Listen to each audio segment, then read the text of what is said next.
Hi, this is Michelle from Voltapp. Let's look at other nodes that allow you to place elements on the screen and create some examples.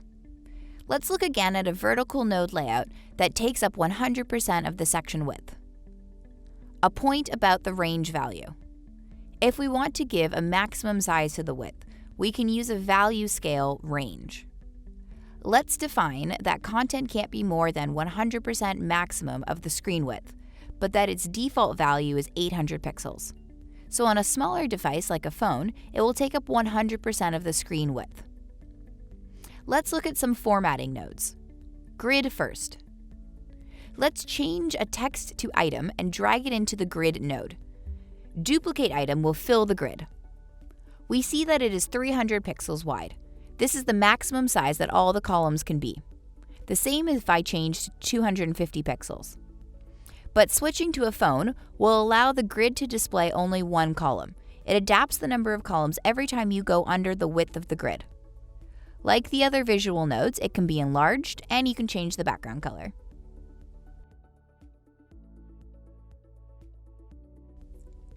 Let's imagine that we want to make a login pop-up window. Let's add a header section in which we place our header text. This section is 100% of the screen width. Let's make sure that the text has a width that fits its content. Let's change the layout of the section from centered to spaced at the maximum. Let's add a button. Add an external margin to the right of the button. Let's create a modular window on top of the full page section. Let's create a graph for the button with a click event. But there is no variable on it to open the modular window. This variable is by default on the attribute of the modular window node. It is called open. The modular window button already has a graph that makes this variable false when it is clicked because it is the close window button. So we need to go to the variables menu and drag the isOpen variable to the app node so that it is available in all nodes. In the header button graph, I set the isOpen variable to true after the click. I'll rename it logout_isOpen to make it a little bit more precise. If I run the preview and when I click on the logout button, the modular window opens. By default, the variable that opens is not displayed to the editor. To better configure its design, we can change it to true. Let's look at the attributes of the modular window. In style, we could change its color. The background will manage the way the elements in the background will be displayed when the window is open, by managing the blur, for example.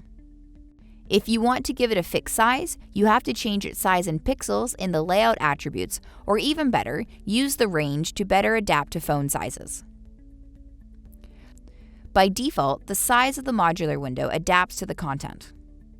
Let's go to the overlay node. Let's create a section, now in gray, that takes the whole available size in the middle of the screen. Overlay allows you to put elements on top of each other. Background and foreground appears as children of the node and act as sections. Let's put an image in a background, a text in the foreground, to which I can add a button, and set the width to 100%. If I want the foreground elements to be pushed as far down as possible, I can use fill in the upper external margin.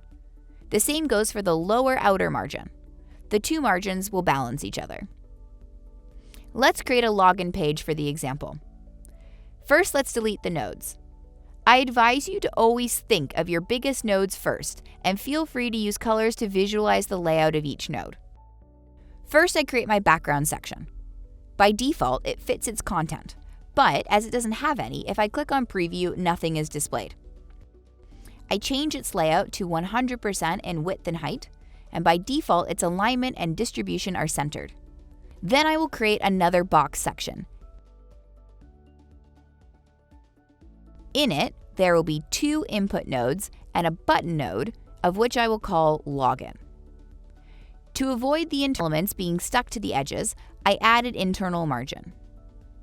I add a text title on top of the box, changing its font and size. I add an option to stay connected with a text and a checkbox.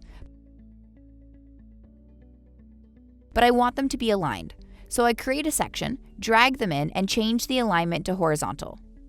And that's it. Our login screen is created. And don't forget to name all of your nodes. For all device formats.